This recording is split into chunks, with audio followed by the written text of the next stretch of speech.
So don't say anything you don't want broadcast. Just kidding. Not really. Okay, so we're going to say the 7 limb prayer. It's on page something, 35 in your book if you can't read the screen.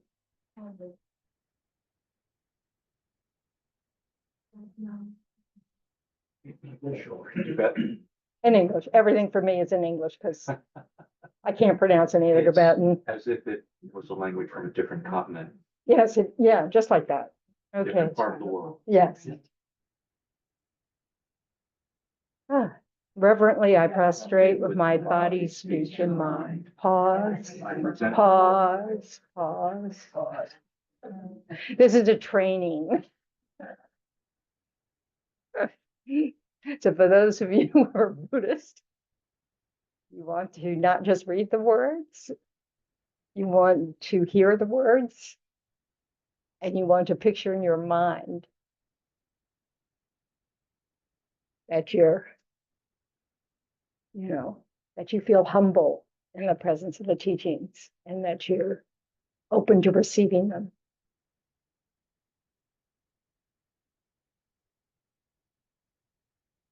The second line, I present clouds of every type of offering, actual and imagined.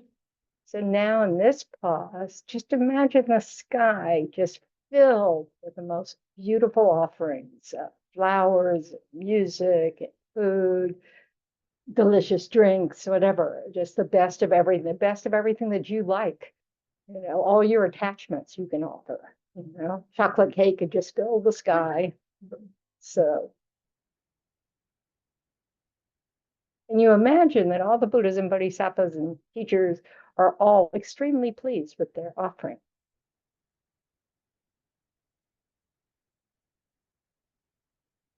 And confession, I declare all my negative actions accumulated since beginningless time. So here you just kind of pause, and since this is like just a short prayer, you just try to reflect on your continued effort to try to change unskillful actions and try to adopt skillful actions. So maybe you were impatient today, something like that. But so you just kind of refresh your resolve to make the effort to make these, to at least withhold any expression of your negative thoughts. And then we rejoice in the merit of all holy and ordinary beings.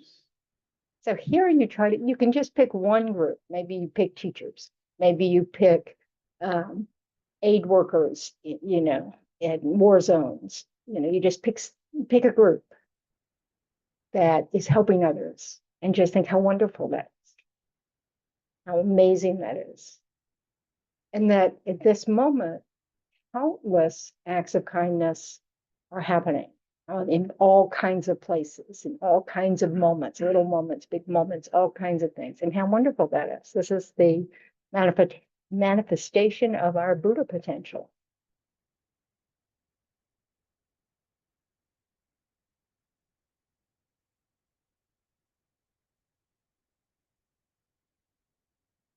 And then we're asking our teachers to remain until samsara ends and to keep teaching. Please remain until the end of cyclic existence and turn the wheel of Dharma for living beings.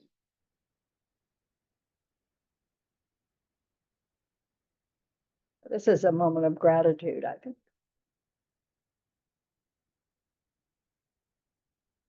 And finally, we dedicate. So we dedicate my own merits and those of all others to the great enlightenment. And so this helps keep our positive potentials producing effects until everyone's enlightened.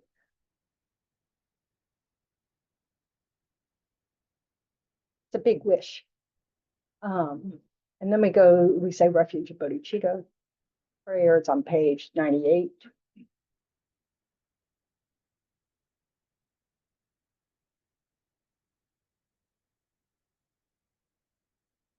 And I don't ask you to pause in between lines because we say it 3 times.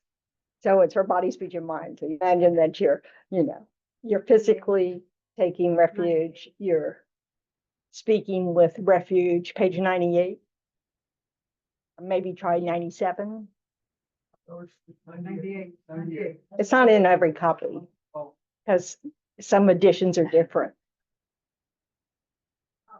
Maybe you're in the wrong book. Maybe that book's just defective. It's Obviously, it's defective. Are we looking at the request to turn the wheel? No, we're looking at refuge below that. Oh. I go for refuge until I'm enlightened to the Buddha, the Dharma, and the Supreme Assembly. By the merits I create through listening to the Dharma, may I become a Buddha in order to benefit all sentient beings. I go for refuge until I'm enlightened to the Buddha, the Dharma, and the Supreme Assembly. By the merits I create through the Dharma, may I become a Buddha in order to benefit all sentient beings.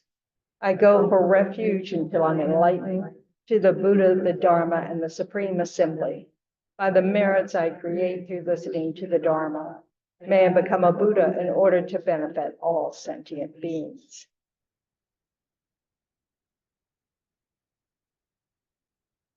Okay.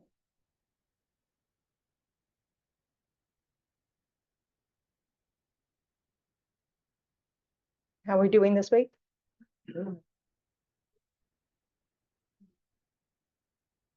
living a dream.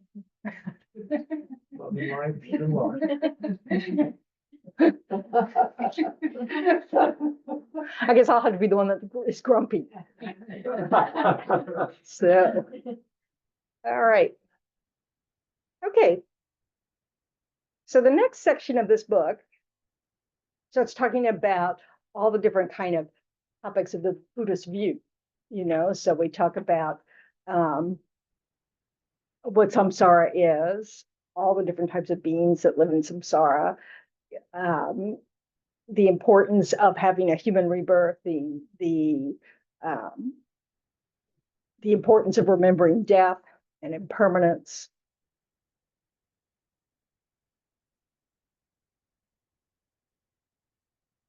What renunciation is, basically the 3 principal aspects of the path, which is what? Renunciation, bodhicitta, and wisdom Okay, through realizing it. the wisdom of of reality. Yep. Okay. And then it talks about how we create, how we get, why are we stuck in samsara? What's involved in that? What are the states of mind that keep us trapped? And of course, we've talked a lot about how the main one is our ignorance of how things exist. And from that ignorance, all sorts of unskillful states of mind arise, and we stay stuck in this cycle of birth, uncontrolled birth and death. That we don't have any say in what comes next, other than the more we discipline our minds, the more likely it is that we will have a calm, peaceful mind at the moment of death. And that's a good condition for a good rebirth, as opposed to an angry, it's not fair kind of mind. So sometimes for most of us, even though we think we've got this, because, we all know we're going to die. I mean, that's just a given, we know that. Think it's not going to happen today, and we don't know that. So one of the sufferings of having a human body is the time of our death is uncertain. People die at all ages. People die before they're born. People die at extremely, what I would consider extremely old age. I'm sure they don't think so. So that's one of our uncertainties, and we're not alone in this uncertainty, but we have a lifespan of about 100 years, give or take a lot, depending on who you are and what your karma is. So,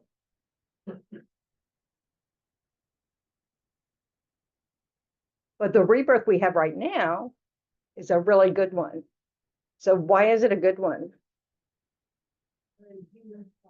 We're in the, Dharma. we have access to the Dharma. We're in, well, no, there are like 8 reasons. There are probably 57 or 84,000 maybe reasons. But Environment, yeah, study. so that's, so we want to look at, okay, not every human being has good conditions, because they either don't have access to the Dharma, but or they also don't have access to food, they don't have access to safety, they don't have access to all kinds of things. So those of us who happen to have good conditions at the same time as having a human rebirth are very, very lucky, very fortunate. So we want to remember that and make good use of our time.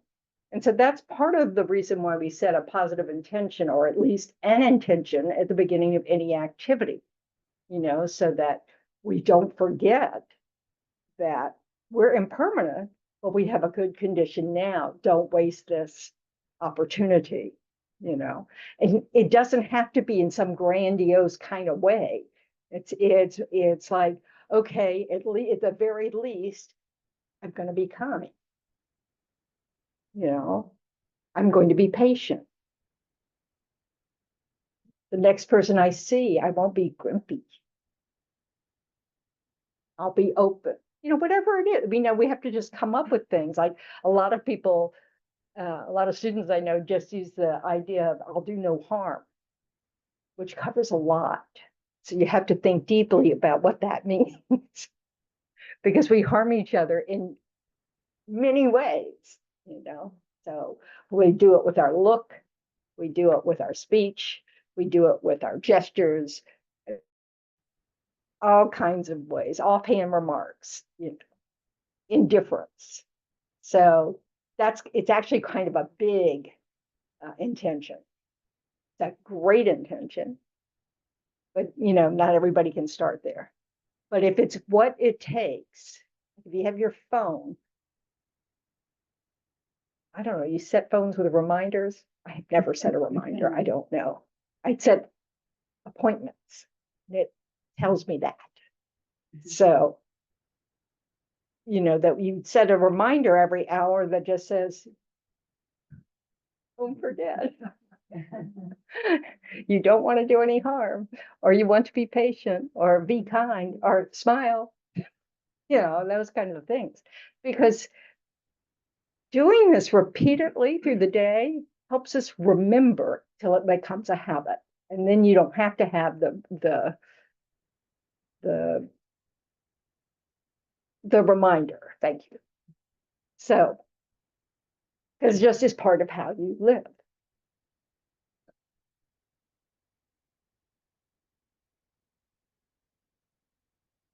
And we have to acknowledge or accept the fact that we don't necessarily do that. We don't live that way, So it's not stupid to need a reminder. It's skillful to use a reminder, so that we can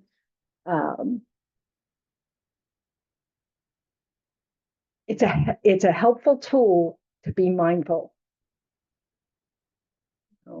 And so being mindful is not enough. It's not enough to be aware of you in the world and da da da da da. You want to be mindful of what you're saying, what you're doing, what you're thinking. It matters how we think, how we speak, and how we act. So it's like, yeah, we can be mindful, and be non-virtuous at the same time. So it's just, it's like my relationship with eating a bag of cookies can be extremely mindful and totally unskillful, and totally feeds my, greed and craving or whatever. So it's just doing nothing good for me. So it's being aware of many things. So these are the kinds of things we have to reflect on. What do I really want to remember about myself on my deathbed? You know, do I really want to remember how many bags of cookies I've eaten, you know, is that, and how many bags of cookies I was able to get, or, you know, all these ridiculous things, you know, or do I want to, want to have all these memories of impatience, sarcastic remarks, or whatever else that I'm skillful at, you know, do I want to have those on my deathbed, you know? Do I want to have wasted time on my deathbed? You know, so these are why sitting around thinking about one's death and one's impermanence is helpful. It's not to be morbid or depressing. It's that it's a fact, and we don't want to have regrets at the time of death. You know, we want to be excited about the next adventure. So, or at least open to the possibility there's another adventure, and not be clinging to, you know, to this life that's ending, because we don't have control over that. And that grasping is exactly what sets off the next cycle of birth. Yeah, you know, the whole thing starts over.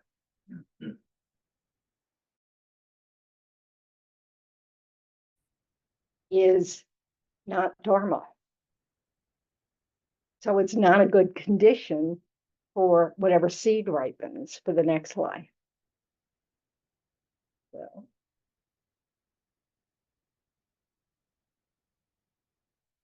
So I think on Sunday we mentioned bookends, and I'm bringing it up a lot, so who knows when I last said it, you know, other than 2 seconds ago. What's a book? What are the bookends? Who was listening to the bookend? Who's ever heard the expression bookends? The practices, the morning and the evening practices. Yes, yes, Nana. So what's a good morning practice? Well, you know, get up, do your prostrations, say a refuge prayer, do your water bowls. And like, well, you get to Gellick used to say that one of the nice things about setting up an altar and doing your water bowls is that for at least 5 minutes you have kind of a calm mind, you know, and you've got a giving mind, you're generous. What do you need to do that, to do it that way? You need to have the mind. You need to be mindful that you don't get up with the attitude of, oh, I got to get this done. I woke up too late, you know, which I'm perfectly capable of. So it's,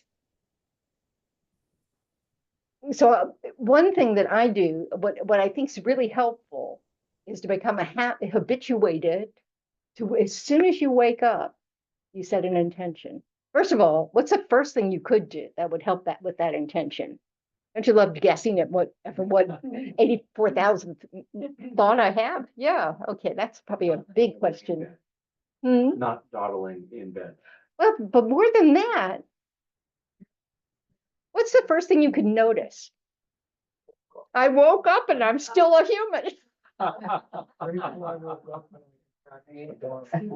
Yeah, this life continues for at least another second, you know, maybe.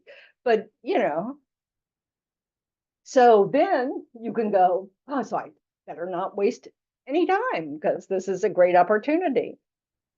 But waking up with that feeling of just, oh, this is good news is a much better thing than waking up with, oh, yeah, that still hurts, you know?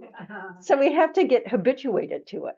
So you might have to put that on your reminder, you know, or you put some pleasant little tune that reminds you, you know, or you probably can set your alarm to the refuge prayer or something. I don't know, but, you know, just some way to really jumpstart your mind into this kind of, this is, you know, this is okay. Good start. You know, I woke up still in this body. And then if you can move, it's even better. You know, like really great stuff. You know, it won't always happen, but it's still great stuff. So, you know, so you can do all kinds of things with this. And I know it all sounds idiotic, but you have great tools today to help create habits. You know, even if it's still the old post-it note on the ceiling that says, hey, you're alive, good news. You know, or right, if you're a side sleeper, you just put some little thing right there. So it's the first thing you see. Or you used to put a lovely picture of Tara, you know, and have that be the thing that greets you in the morning. But you know, it's just some way to not forget. Oh, don't forget, this is good news. I can at least celebrate this, that I'm waking up. I still have this body, which is a great condition to benefit others, you know, to show compassion towards others, to be open to others. Whatever, you know, to me, it was always, you know, I used one of the gathas and Thich Nhat Hanh's of just, you know, another brand new 24 hours to look upon others with eyes of compassion. Yeah, it's great. But I probably would never have done it if we didn't have to memorize it. You know, and so since I didn't memorize all 54 or whatever, you know, at least I memorized that one, you know. But then that became, you know, a more expansive habit. So that when I'd go up to a door and I'd start to turn the knob to the door, I would think something like, may I enter this room with peace? You know, so like these are good things to remember if you had a crummy day and you're arriving home, so that you don't bring that crummy day to the people you live with. You know, so it's just a way of just kind of giving yourself some support for looking at positive stuff, even if it's just that you have someone to go home to, which can be a pet. But it's just, you know, it's these reminders that we have good conditions, you know, and we want to use them well, because we waste so much time. And we don't waste it necessarily in like not doing anything. It's just that we do a whole lot of things with no mind at all. And so we haven't experienced our life, and we haven't, you know, and we haven't made choices about what we're doing with our time. So the more intentional we can become, you know, so it, you know, getting in the habit of pausing and setting an intention for the next hour, you know, or certainly whenever you change things, like you're going out for lunch. So you know, you're getting in your car and you remind yourself that cars are dangerous instruments, tools. Pay attention, drive carefully, drive defensively, you know, not just for yourself, but to all the people that are around you on the road, you know. Then you arrive somewhere, you pause. Yeah, oh, I'm going to whatever. I'm going to have lunch with some friends. Well, that's great. Oh, I'm going to have a meeting with my boss. Oh, okay. I really need to feel some confidence, not assume the worst, you know, whatever it is, you know, we have to give ourselves a little pep talk so that we walk in with an open mind, not a predetermined, self-fulfilling prophecy type mind. Oh, I know what this is about, you know, so. And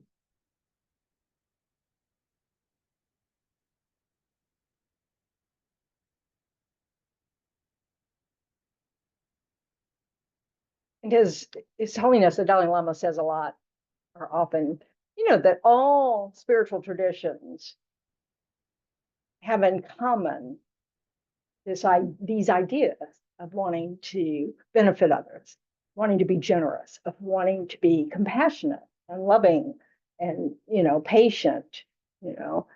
So it's, you know, it doesn't matter what your tradition is. It's about training the mind in ways in which you can live according to your own values, you know, what you find important, what you want to remember on your deathbed. You know, this is the kind of person I was, or it's the kind of person I am now. So it can be helpful when you're falling asleep at night. Imagine that you're on your deathbed, and then going to sleep is like the process of your body your consciousness dissolving in, into ceasing, to the subtle consciousness. Just as a way of, again, of remembering that this will end, but that if we have a healthy attitude about the mind, and about an acceptance of the fact that this body ends, so we don't have a mind that's just constantly angry about that fact or afraid of that fact or whatever is your go-to, that instead you can be more relaxed. And if you practice thinking about it, it takes some of the fear out. And sometimes you have to imagine, like I had a friend of mine, a nun, a young nun, she was like in her early 20s. And she said her biggest fear was her father dying. She really, and so for a couple of years, she just imagined her father dying, and just imagined his body going in all the stages of decay and just, and being gone. And she said it took her fear away because it wasn't some horror movie. It just is what happens. And that was helpful to her. So it can also be helpful to us about our own deaths to just think about that. So all these things in the teachings that talk about this stuff is all about helping us seize the day, and seizing the day in not a selfish,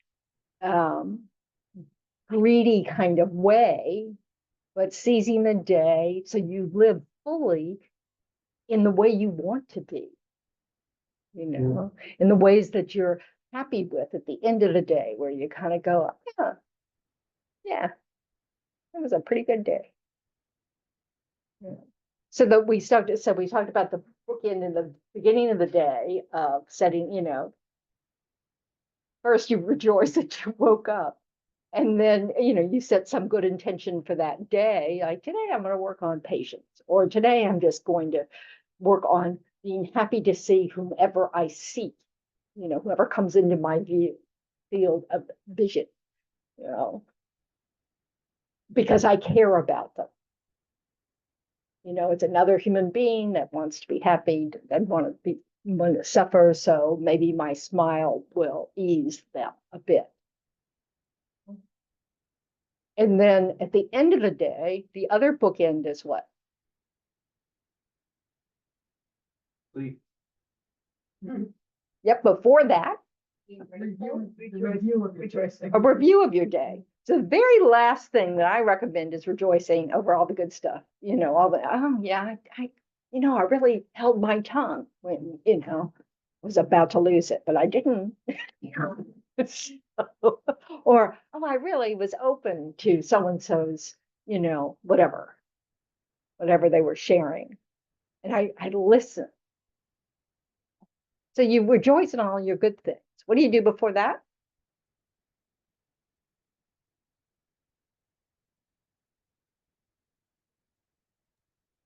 Purify. Yes, you purify. Thanks, Nana. Yeah, you purify, which requires what? Mindfulness. Requires mindfulness of what? Negative action. The regret of the negative action. So you kind of, a friend who used to mark one hand for all the, oops, and the other hand for all the. Anyway, not everybody likes it. Anyway, it was a good way to start, but it was a way for her in the beginning to remember, just to remember. Oh yeah, I don't want to act like that. Oops. Those are all the oops. And it's a then to purify, what do you have to do? Now, most of you don't know this, but I mean, so those of you who know, you have to remember, okay, that's, need to regret the negative actions. What does that require? What does that mean, really? Not this, because we're not talking about guilt here. Self-reflection. About what? How you're thoughts, your words, and your actions, the past, and what thoughts and words and actions you plan to have in the future. But about what? If we're talking about confession here, regret, purification. Three poisons are anger, greed, and ignorance. Yeah. So, but what are you focused on? Like, what does compassion focus on? The suffering of others. Compassion arises because we see the suffering of others and we wish they'd be free of it. No. So when we're regretting something, what do we have to focus on? The suffering of others. The suffering that we caused Mm. by our negative action. We have to feel that. That's the yucky stuff that allows us to go, I really don't want to do this anymore. Yeah. We don't need to pack a suitcase full of guilt. What we want to do is acknowledge, take responsibility. Ew, that wasn't nice. I know how it feels when someone does something like that to me. It's not nice. I want to stop doing that. So then we rely on the teachings for a method. And then there are practices you can do to do a remedy, but you can also apologize. Apology, if it's appropriate. It's not always appropriate. You don't have to go chase down the waitress at the restaurant going, I know I was a jerk yesterday. Unless you go there often, then you might want to do that. But, it's within reason. You might be remembering something from way long in the past where, there's no need to see if the person's still alive and apologize for that. But mostly it's this inner process of going, oh yeah, I did that. I'm sorry I did that. I want to not do that in the future. And you do a practice to help cement that in the mind. Because the only person who can stop you from doing that in the future is you. Buddhists can't make us just change. We have to incorporate this into our being and make that decision. And then we will fail. And we will fail again. And we will fail again. But the key is that we'll probably get a lot quicker at noticing that we're doing it and that we don't like it. And we'll get a lot, and we might apologize in the moment. We might even stop ourselves going, I'm sorry, I don't know why I said that. That was, da da da da. Not try to rationalize it, just say, I'm sorry, that was rude, And then slowly, we can get ahead of it, and we can kind of go, I'm about to say something not nice and not say it. And then we can even get ahead of that, where we start to notice, I'm not very comfortable right now. Ooh, danger, danger. That's a bad condition for me to do something unskillful. So you step back, give yourself some space. You might even realize, I'm afraid about being, I don't know, corrected by my boss, or or my kids are going to disappoint me, or, whatever it is, So, but, we get much better at recognizing when we're the condition for a negative action to arise. We're too tired. We've just had a hard day, so we have to we have to step back and not say much. So purification is an action that helps, that takes responsibility of what we do, does something to try to reduce the potential for suffering to arise in the future. So we can't do anything about the suffering we've caused. That's happened. But it also has placed an I don't know why I touched my head with this, because it's like not relevant, but but we've also placed a tendency on our mind stream to do that kind of action in the future. And we want to reduce that tendency. We do it by remembering we don't like the effect, so we don't want to create the cause. And then we resolve, oh, the next time I meet this person, I'm going to really be careful with my speech, or even the rolling of the eyes. Hmm. So, because we express our, not satisfiedness in all kinds of ways. So, all right.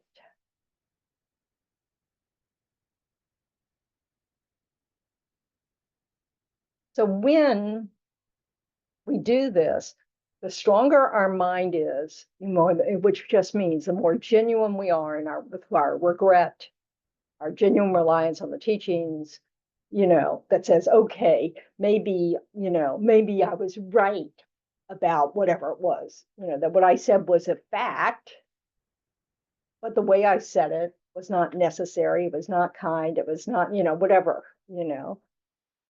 it's because it's not about that. It's about how we interact.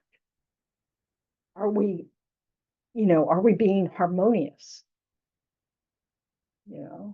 Because every action we take that disrupts harmony puts out negative energy, and we're all interdependent. We all know how it is when you walk into a room and you realize the people in there are having a fight, and it's very uncomfortable. This is the energy we want to dispel, because it is what underlies all this harm that happens. There are people defending themselves, thinking that, they're by what is it? The best defense is a good offense. Is that? Yeah. Those kinds of. Chess. That's a chess thing. Okay. Probably works in football, but you still need a good defense, even if your offense is good, because their offense might be good too. So, but this is, so this.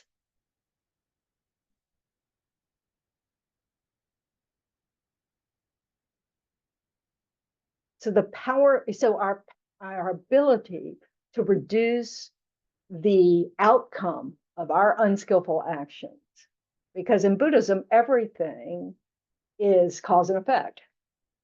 So everything we experience is the effect of some cause we created in the past, be eons ago, be yesterday, but in general, it's of the past. So if we've done something that we regret, we don't want the suffering result that we've set up. And so purification helps us with that. It helps reduce its power. But obviously, in the beginning, probably not much. But over, months and months and decades and lifetimes, it becomes more powerful. The more ability we have to not lose our focus when we're doing our practice, where we genuinely take it on, we feel the suffering we've caused. We also feel the suffering it's going to cause us in the future. That this is the whole picture. We're all hurting each other, and we all have all this suffering, blah, blah, blah, blah, blah. So we want to be able to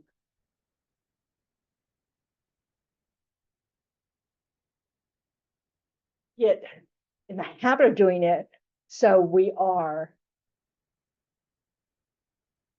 really have that sincere, strong mind, which has more power. And they say that there's no action we can do that can't be purified. But obviously, the more ferocious the action is, the stronger your purification needs to be. So better to not have great big things. Don't go around murdering people tonight. So Nice. yeah, be nice.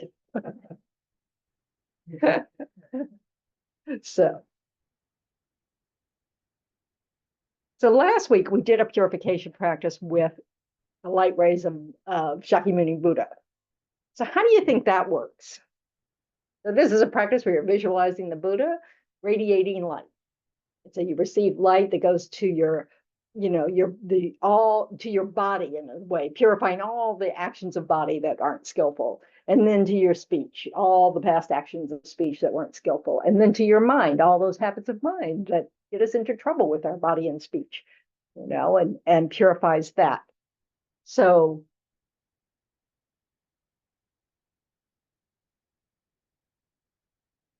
how does that work? You're changing the entrance in your mind, Who's changing them? well, by your visualization. By your own action. What do you think it's trying to tap into? Because we you know, Buddhists can't fix us. So there's no superior being that can just fix us. Buddhists were just ordinary beings who finally got their mind together. I don't know why I say just whenever I say that. What? Practicing. By practicing, yes. Understanding it. All of those steps. By putting the imprint of a virtuous being on your mind. It's got something to do with potential. I think it has something to do with potential. One of our obstacles is thinking we can't do it. Is what? Thinking we can't do it. You know, that our Buddha potential, yeah, maybe somebody else, maybe Lama Zopa Rinpoche or Geshe Gills, you know, but I can't do it. You know, I'm too messed up, you know. So this idea of being able to visualize ourselves in the same way that we might see a Buddha, you know, same kind of energy, and that we're filled with that energy, you know, and then we're radiating light out to everybody, is a way of trying to drop our grasping at, you know, our ordinariness, you know, the contamination that's in our mind and our habits. Because we have the foundation to be free of that, you know, but we have to get used to that, even the possibility. So what might be an obstacle in our culture to that? Religious intolerance. Sure, but Low self-image. well, certainly low self-image, and also a belief. What does our cultural tradition tell us? Oh, we have original sin. When you're So dead, that oops was Well, a big oops. that's a big one. Well, it is a big one, you know? I mean, if you don't do what your teacher tells you to do, in our tradition, we think that's a big oops too, you know? So, but this idea that we are flawed and that we cannot do anything about it, you know?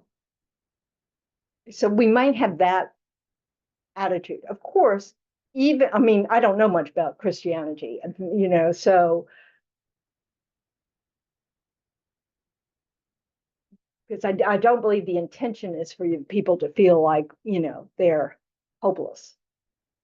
You know, I think it's more that you're trying to act in the footsteps of God and of Christ, you know, so that it's, you know, we have the ability to emulate, you know, that's what we're trying to do is, you know, put into action goodness.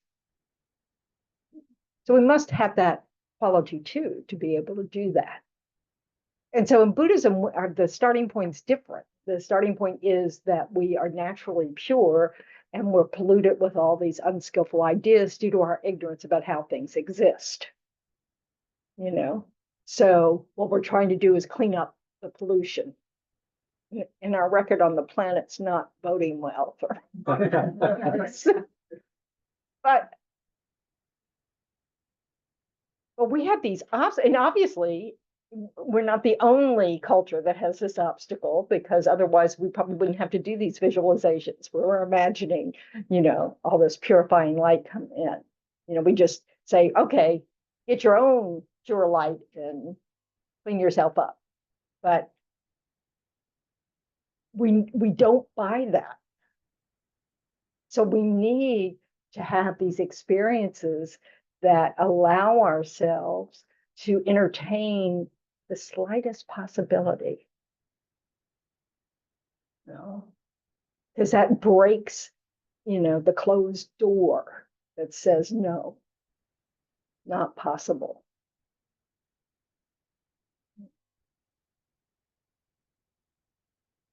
I don't know. I think that if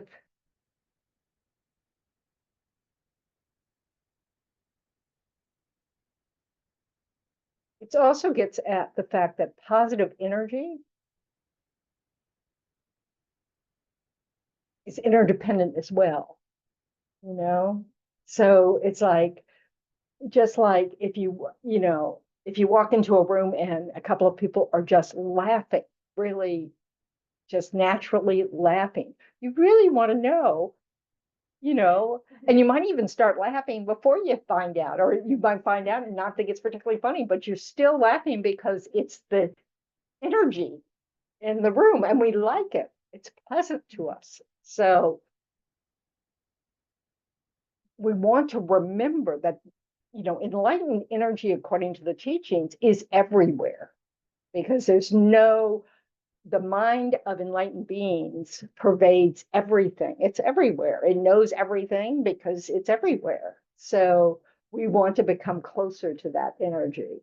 We want to open ourselves to that energy. So these kinds of visualizations can help with that. And at the end of them, they almost always say, really see yourself as completely purified. That's about the same thing. We have to get used to the idea that's even possible, that we really don't have to pack a suitcase full of guilt, all of our past negative actions, and carry it for all time. That we're actually, the purification practice is taking care of the actions. This is why it's a bookend. So we do it every day, so we don't have a huge store. So that we're dealing with little smaller things, where we could, so we're not going, oh yeah, for the last 17 years, blah, blah, blah. You're just saying, well, today, it's much more manageable and it's more relevant, so. And then getting in touch with this on a daily basis, what does it help us with in our dealings with others? An altruistic intention to benefit all sentient beings. No, it probably does help that. It removes the guilt. It makes it easier to speak with others. If there's no guilt. Yeah. Well, at least for me, it is. Yeah, it is for me too. I agree with that. So it kind of clears the air, right? So that have you ever tried to kind of like avoid someone that you were rude to on a different day? And you just kind of like hope you don't bump into them in the hall or whatever, So it kind of clears that up, especially if you take the opportunity to apologize. If there's something that you can apologize for. Some things it may just be your mind was a mess when we're in their presence, and but you might want to apologize for saying, I don't know that I was listening very carefully yesterday because I was very distracted about something that was, going on in my head, and open the conversation again. But I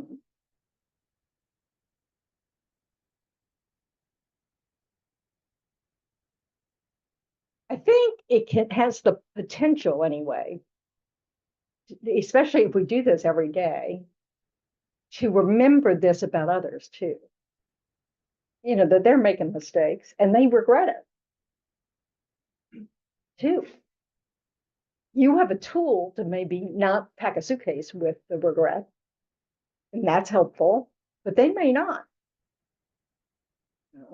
So it's just another way to, bring ourselves closer to each other. Of being able to, just like we can forgive ourselves and move on, we can forgive them and move on. That they don't have to do anything special for us to forgive them for their acts.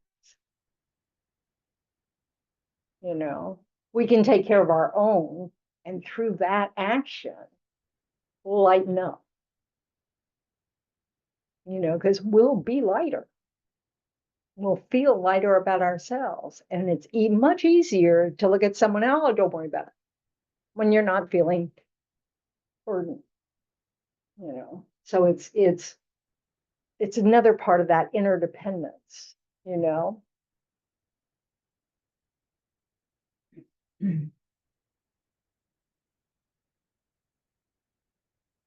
Anybody have any questions about the book or what they're reading in the book?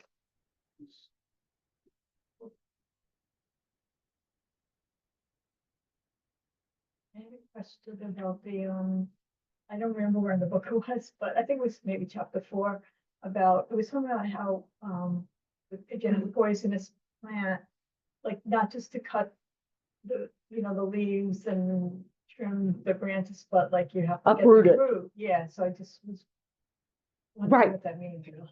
Okay, so like our purification practice every day helps us trim the leaves, right? Kind of like, okay, you need to do a little cleanup here.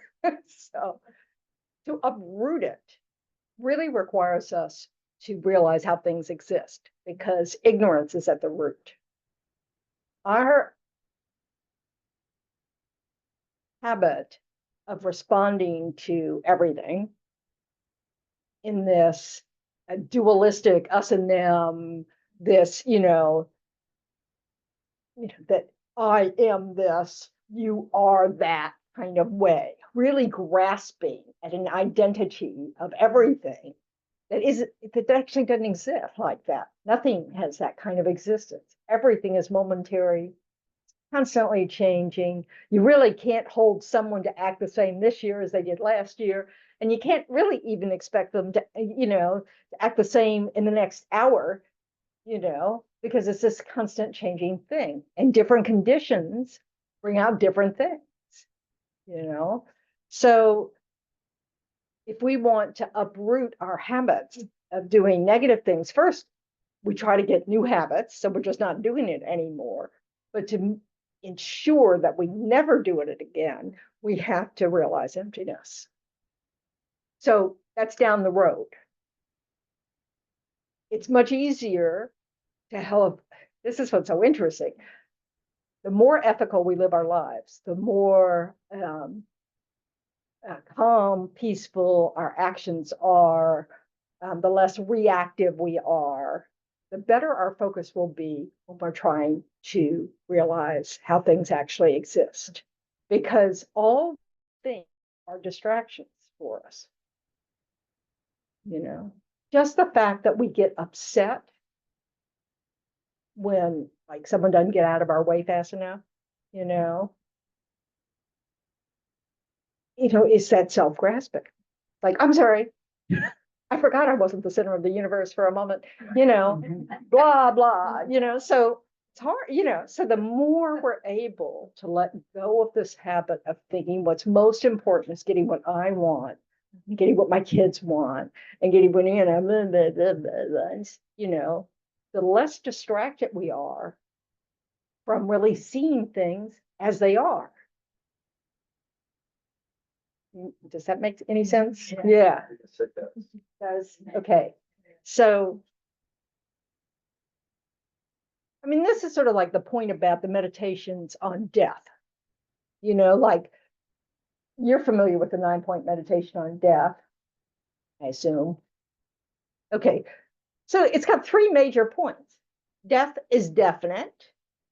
The time of death is uncertain, and nothing can help us at the time of death except our mind, our practice. They say the Dharma, but it's really this, that our habits of mind. And then within those 3, it's like, okay, death is definite. No one gets out of it. It's not like you'll meet anyone ever, doesn't matter how rich they are, how good looking they are, how, I don't know, mystical they are. It's like no one avoids this. You can't increase the amount of time you have left.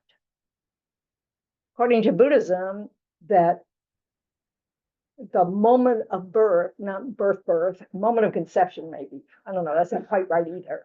But the moment consciousness enters the body, your new rebirth body has a lifespan to it.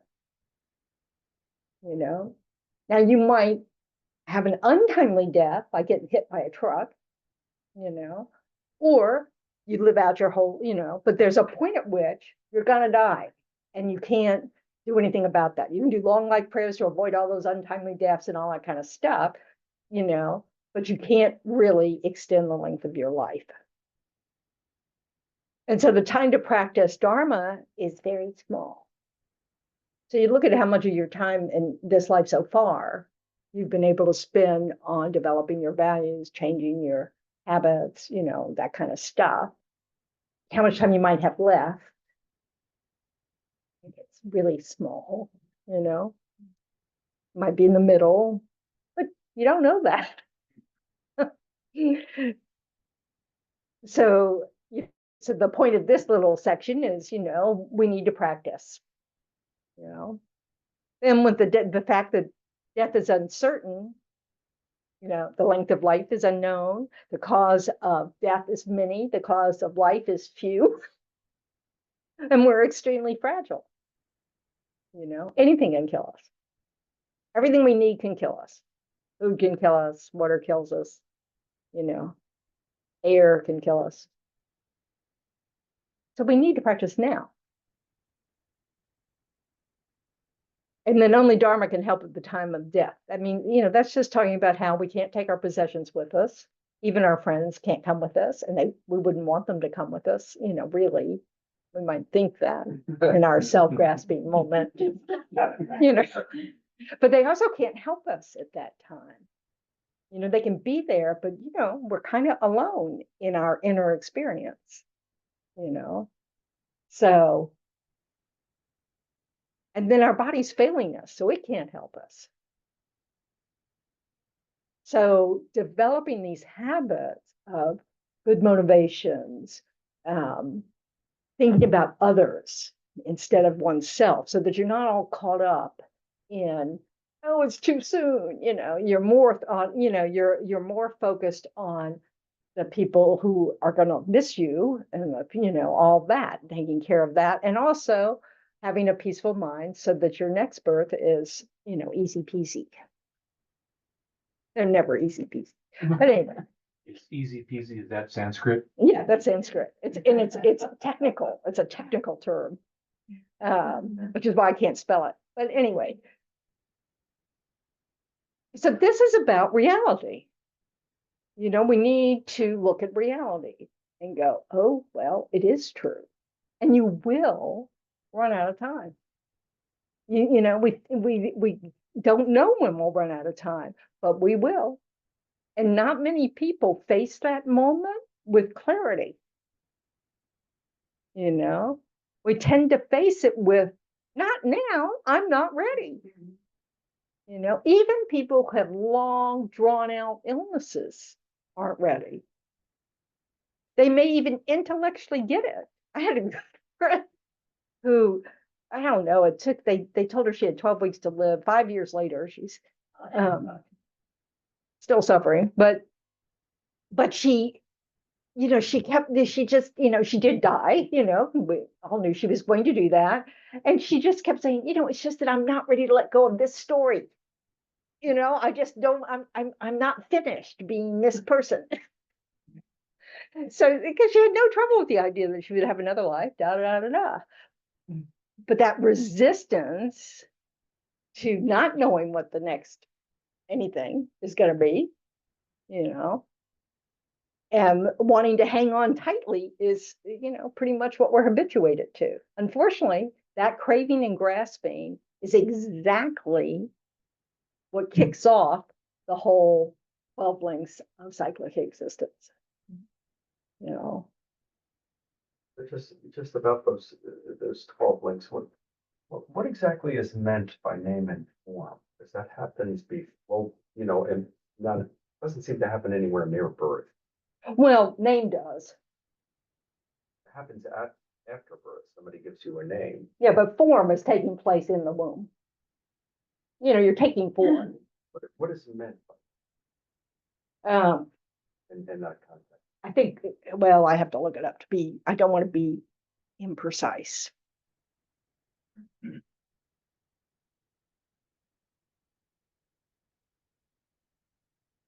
And I swear to God, you could probably Google it.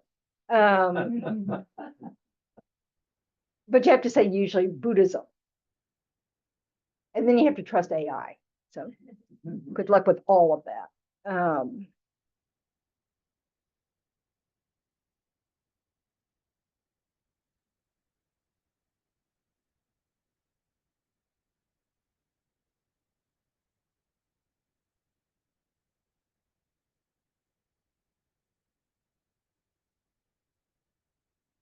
I think if you search for Nidana in Wikipedia, I think it's there. Pretty sure I've seen it. I'm not using the search Okay. engine. So the material substances that constitute the sperm and the ovum of the parents are formed. The consciousness that dwells within that material basis is called name. Like, you know, that everything's language and conception type thing for name, you know. So and consciousness has no form. These are all big, you know, distinctions in Buddhism. So the body is form, all the stuff that like this, all the physical stuff falls under form. The name is consciousness. The name is consciousness. Is that the first link of the 12 links? No. What is the first link? What would you guess? Uh, What's the root? the root is ignorance. Yeah, that's the first link. Makes sense. So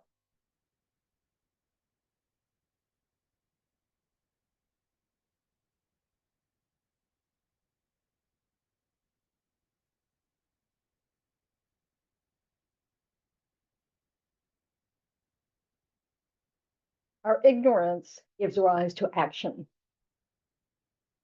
Action is what puts some imprint on the mind, you know, and because we're drowning in our ignorance, we really don't know what we're doing. We don't know what really causes happiness and what really causes suffering. We think it's getting what we want and avoiding what we don't want. And that's not the case. You know, it has nothing to do really with form, with anything out external to us, or even our bodies. It's an inner mental state. And so we have to, if we want to have contentment, peace, blah, blah, blah, those are all inner mental states. Doesn't matter what we get, our mind might not be content. You know, because they're not related. Humans are It's And- always been there. always been there. Yep. So it depends when we become conscious of it. Well, we're like kind of immediately conscious of it. The way they describe it is as soon as you think self, you think other. Less important other too, you know? So it's this lack of understanding that things like me is a label given to a body and mind, and we all have the same name. That self is just a label to a body and mind, and we all have one. We imbue these terms that are just labels, that are just concepts, you know, we'll call this body and mind, you know, pendulum. We imbue that with a whole story, you know, that doesn't reflect much accurately. You know, we weave sort of a story of all the things that happen to us into sort of some finished product. You know? But if you tried to capture ourselves in any given moment, you'd never be able to. You know, The story is just an idea. And we grasp it. And we think, but it's my story. And I don't want it to end. Yeah. And this is our problem. Because we think getting what we want, think catering to this me, this self, and everything that belongs to this self, my kids, my job, my car, blah, blah, blah, endless, is something that we must cater to, and if it's at the expense of yours, I'm sorry, but it's a dog eat dog world, and we think this somehow is going to work out, and it doesn't work out. It's never going to work out because it isn't the source of happiness. Getting what you want is not the source of happiness. We see very successful people who get everything material that they want, even get relationships that they want, and they're not happy. Because it is not about that. It's about our habits of mind, how we interpret things, how we respond to things, all of that. And if we're self-absorbed and self-centered all the time, we're not even noticing what's going on for others. It is like part of life we are building up this image of ourselves, and then part of the rest of the life we're trying to dismantle that. Well, we minimize. We also have a story about everybody else. How fast does it take us to make a story about someone else? Yeah, Nanosecond. yeah, nanoseconds. We have an opinion. Well, I saw how. Oh, can you see what she's wearing? I don't know. That says a lot. I mean, and our minds are continuously creating these stories. And when we get upset because we didn't get something we wanted, we have a field day then with the story. First of all, we inflate the object we wanted. But it was really important. I really needed that. Whatever. And then whoever is preventing you from getting it, they are really bad. How selfish are they? How could they make that so expensive? It's all stricken up. And it all is about self-serving, our own reasoning for we should get what we want. And nobody should get in our way. Don't tell me what I want.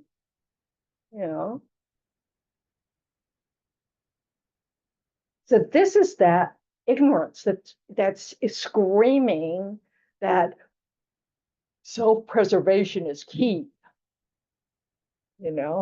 So definitely we have to protect this body from any harm. Of course, we have to take care of this body. His Holiness said that someone asked him, would you ever kill someone? And he said, well, maybe if I was the last person on earth who could teach the Dharma. Who could what? Teach the Dharma. Then it might be worth taking someone else's life. Tough to imagine. Well, in Circumstance that self-defense. would justify Yeah. it. You mean in self-defense, not just. Yeah. Yeah. If someone's trying to kill you, yes. But if you are trained like the Dalai Lama. Yeah, would that come up? and Yeah, exactly. you dead, then you have a much greater ability to guide yourself through the between lines. Yeah, but you got like 20 years to be able to teach anybody Dharma. I'm not going to sit here and try to get in the mind of Dalai Lama to figure out why he said that. But, but basically it was only if it would benefit all of humanity, basically, because there's no one else. Now, the Dharma is supposed to disappear. Buddhism is supposed to disappear, So, I mean, that's how it happened. You have a Buddha, and then it disappears, and then another Buddha comes, and we still haven't gotten our act together. Those of us who are left, and so on. Because they're very kind and we haven't figured it out. So, I think it was Maitreya who said that he. Maitreya is the next Buddha. The Buddha to come. Yeah. I don't think he said it. It's just in the, they all know what's good, you know, because they have no ignorance at all. So enlightened beings know what's next. Kind of wild. So supposedly teaching in the Pure Land, is teaching bodhisattvas. You know, he's not just sitting around going, oh, God, this is eon gonna be over. So, all right.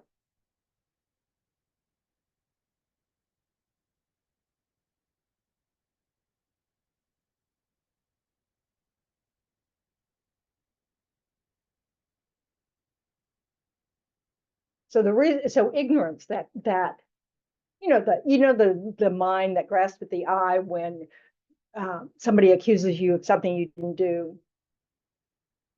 It goes, I wouldn't do that. Or how can you accuse me of that? Or whatever. Or just totally indignation that anybody would accuse you of it. You know, that I, that doesn't exist at all. You know, but when that I rises, just like the I that rises when someone praises you, you know, I'm sure at the Academy Award, there's nothing but eyes going. Oh, yes, thank you. You know, that I also. And these are just, this is exactly what aversion and attachment are about. You know, so when someone criticizes us for something we didn't do, and that aversion arises, what do? What do we think they're doing?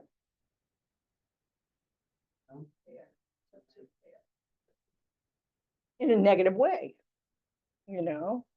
And so we respond in sort of the same way. We exaggerate the negative, we exaggerate in our minds the negative qualities of that person who's just misjudged us. Are you blind? I didn't do that. You know? Escalate. Yes, it escalates. Then we do the same thing with the praise. Oh, yes, I'm wonderful. You know, it was so sweet of you to say so. You know, and we start exaggerating our importance, and you know, the people who are nice to us, important at that moment, you know, they're our best friends. You know, like the person who gives a $1,000 check. Oh, yes, that's right. I'm sorry, I thought you were mean yesterday, but today you're okay. You know, so that self-grasping totally distorts our reasoning. It distorts our wisdom.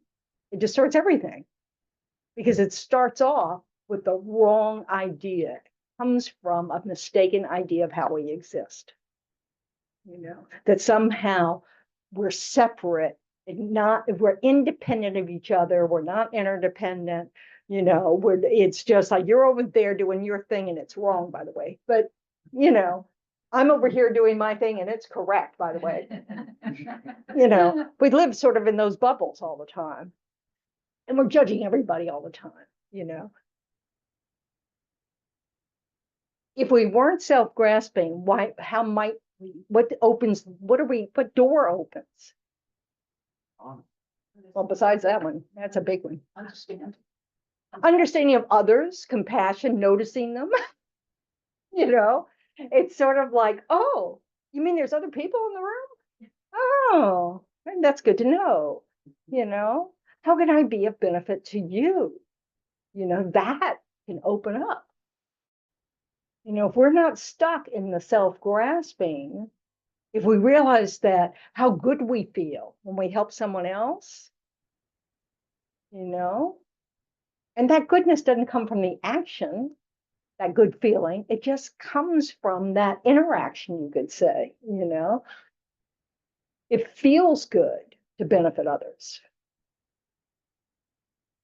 And what we have to do is practice the habit that makes it a story. You know, oh, I'm the benefactor.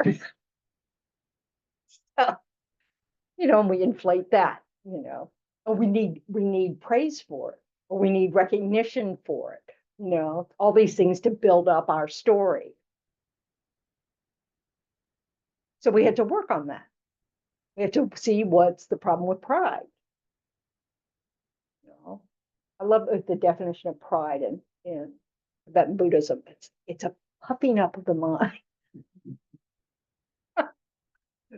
And they're like, I don't know, a zillion types. You know, so we have the self-grasping, and from that self-grasping, we do things in order to feed that sense of I have to get what I want, or I have to avoid what I don't want. So how do we do that? We do actions. Maybe we manipulate something to get what we want. You know? And then we justify it, don't we? Well, I was right. This was a better movie than the one you wanted to see. I mean, little stuff. You know. Probably big stuff. Yeah, we also do big stuff. But I mean, we do it like all the time. Manipulation to get attention. Yep. Going to places that we know we can order what we want, getting a little miffed if they're out. Or they bring us the wrong thing. Didn't you listen to me? Did you not see I'm the center of the universe and you didn't listen to what I wanted? You know. Now, I'm exaggerating, of course. But we all have those moments, you know, and that comes from somewhere. And it comes from this habit of thinking getting what I want brings happiness, sort of is happiness. If you think you're lacking it, If you think what? if you think you're lacking it, That's what we think about all of it, right? that the happiness is in the object itself, not in our relationship, you know, not in our mental attitude. We think it's actually in the object. And we all intellectually can reason our way to know that that's not true. You know, because we all have experiences with something we really like where we didn't care that day. It wasn't going to taste good. It wasn't going to make us happy. We weren't, you know, it's just not doing it for us today. Because something else is going on with our mind. And it can't get in because it's not actually in there in the first place.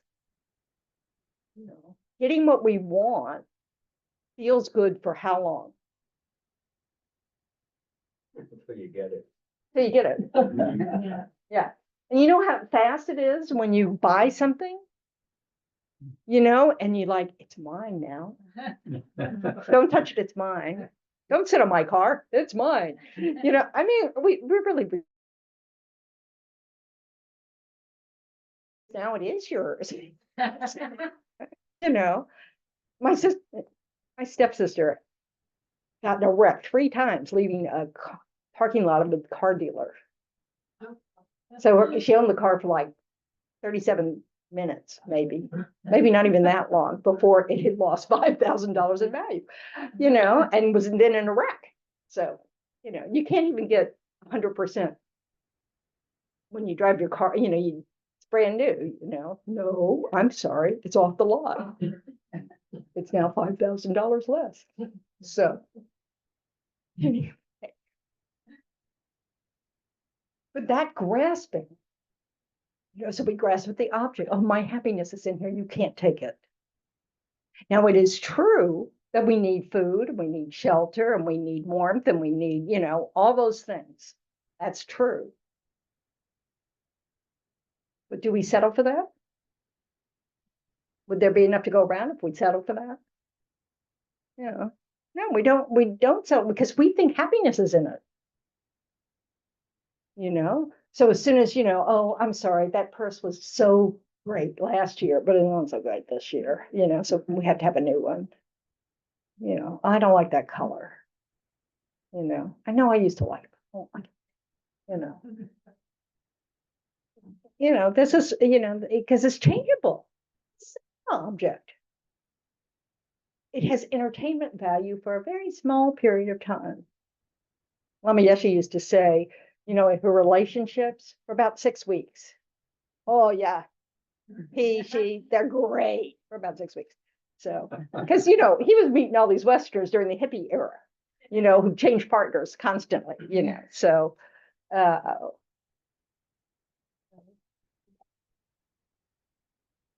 But that's the real challenge if you're in a relationship and you don't get the love that you need or think you need, and then you're grasping and then you manipulate. because you're equating someone's actions, you're interpreting that as examples of love, or not love, Can an action be defined that way? That's what we see. Yeah, but are we right? I know that's what we see. We think things have that nature What other way would you know but by their actions and by what they say to you, or perhaps Right, what they, yeah. the way they do something. Can we actually see the emotion? Only when you're clear myself. Well, When their I'm clear about intention- myself, I can see their emotion maybe. I can see. I can't read anybody's mind. I think I'm really good at it. But it's not true. I can't actually read anybody's mind. But facial expressions, eye movement, I If still you- can't read those. give you clues, but still. Perhaps if it's the same culture. that There's so many things that are in there. If they're not having a bad day, or if you're not having a bad day, boy, do we misinterpret body language all the time. And we don't ask for what we need. Or we don't let someone in on the fact that when you do this, to me, that's not loving. And so we keep missing it. They're trying to be loving, and they've missed. So, because we don't talk to each other, because they're also self-grasping. Everybody's self-grasping. I'd love it if you did that. But like presents. How many people, are really good present givers, because they're really paying attention to the other person. A lot of people aren't skilled at that for lots of reasons. But self-grasping is one of them. That we don't get out of ourselves enough to really see. And like you said, like if we're in a really good place, we can receive all kinds of things from others that we can't when we're in a really closed place.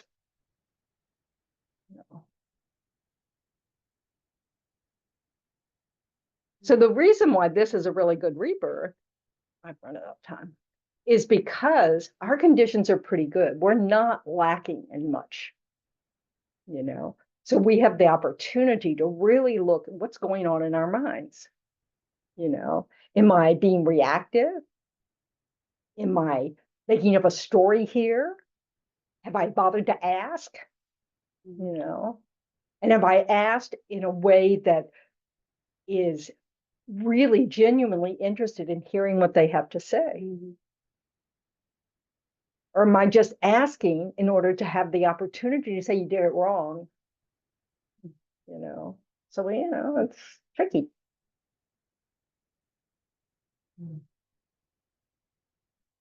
And it is important. Buddhism's not telling us that we have to be doormats, or we have to be, we don't have any needs. It's just saying that the further and further and further we get away from the self-grasping, we'll discover the less external stuff we need to be content, be happy, to be, because it's not in there to begin with.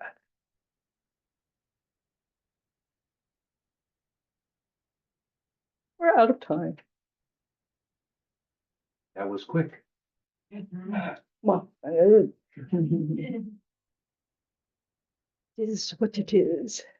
So what do we do now? This is a bookend. We set an intention at the beginning.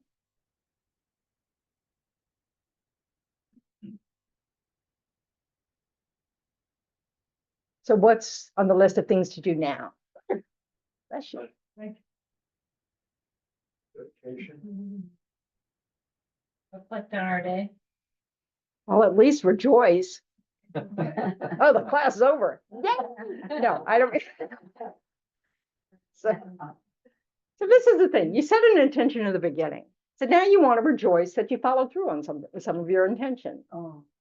You know, that's good news. Yeah. You know, as opposed to when you like you've read a chapter of a book and you go, I wasn't paying attention at all. Oh, yeah.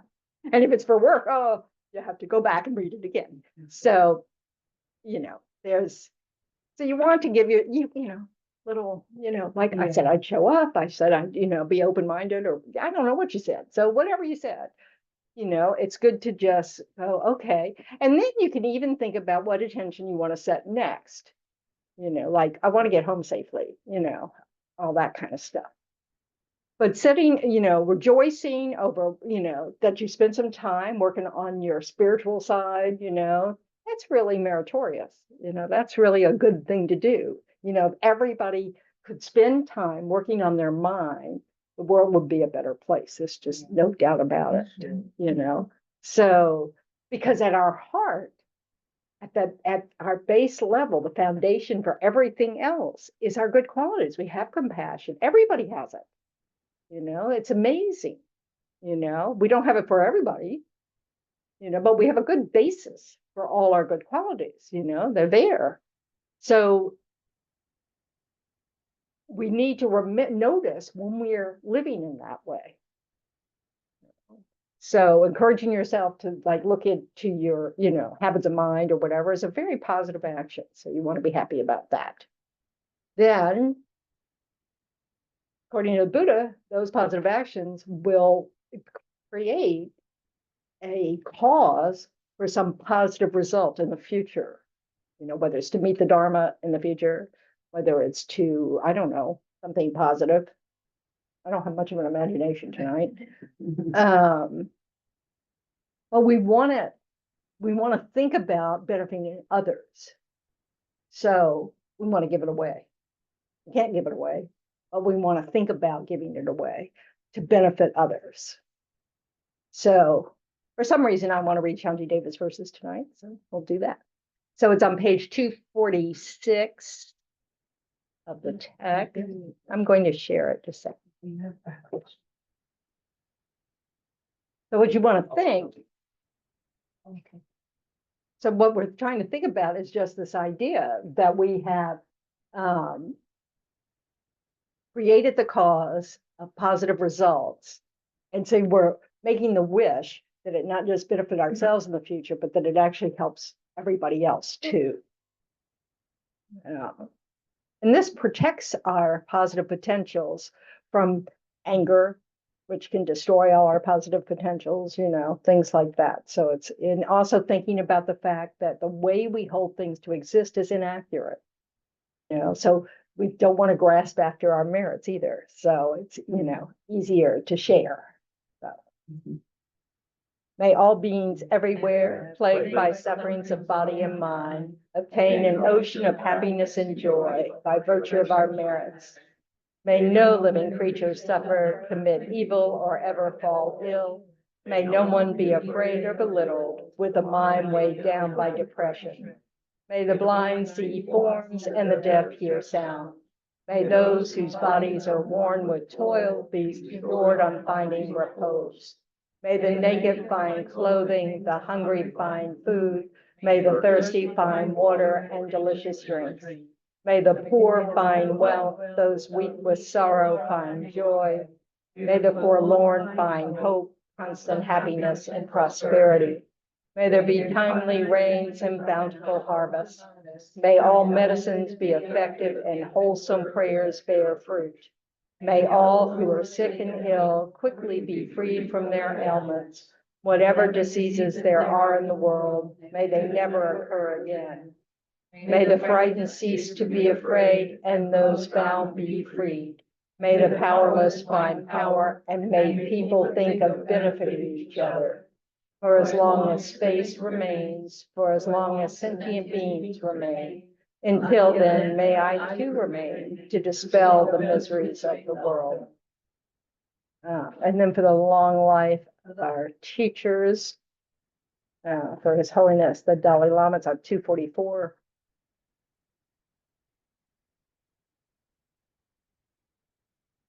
In the land encircled by snow mountains, you were the source of all happiness and good. All-powerful Chenrezig Tenzin Gyatso, please remain until samsara ends. And then for the swift return of Lama Zopa Rinpoche, who is our spiritual leader.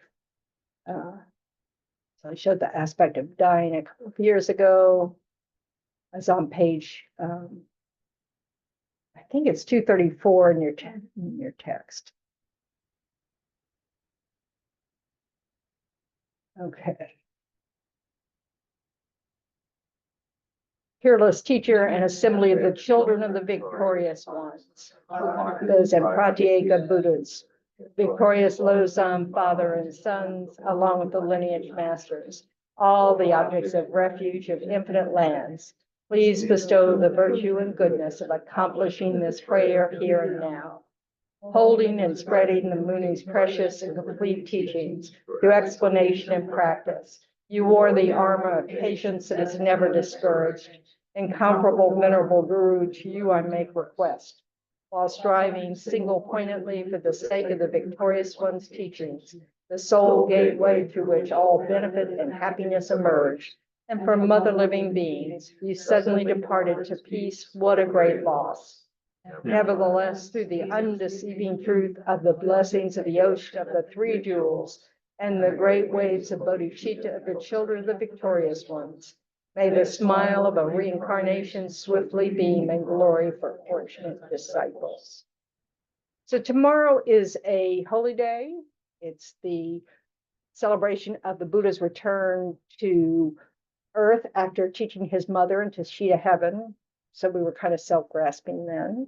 So, come back, come teach us. So anyway, so we're going to have Shakyamuni Buddha Puja tomorrow night at 7, I think. But it's a great day for thinking, setting intentions, rejoicing in all, you create lots of merit just by rejoicing in all the positive actions others do. So tomorrow's a great, because it's multiplied by 100 million times. So, and since we've been born since beginningless time, we need 100 million times extra. So, so it's a good day for that. And Shakyamuni Buddha Puja is about all the good deeds of the Buddha in previous lives, etc., all that kind of stuff. So, and if you do purification, if you're into purification practice, it's a great day to do purification and think about all the things that I did a retreat one time that was pretty much all of a purification retreat. And so every session I'd go, okay, this is 1972, and then 1973, and then 1974, I just kind of went through my life that way. So tomorrow you can kind of do that too. You can kind of go, oh yeah, that decade wasn't so great, and then I'll purify that. It's, use every opportunity. But remember to wake up tomorrow morning and think, yay, if you can, if you're still a human being and you can. So, be happy about that, and set a positive intention for the day. So take good care, and then Sunday, as usual, we'll be back. But thank you very much. You can turn off the recording. So.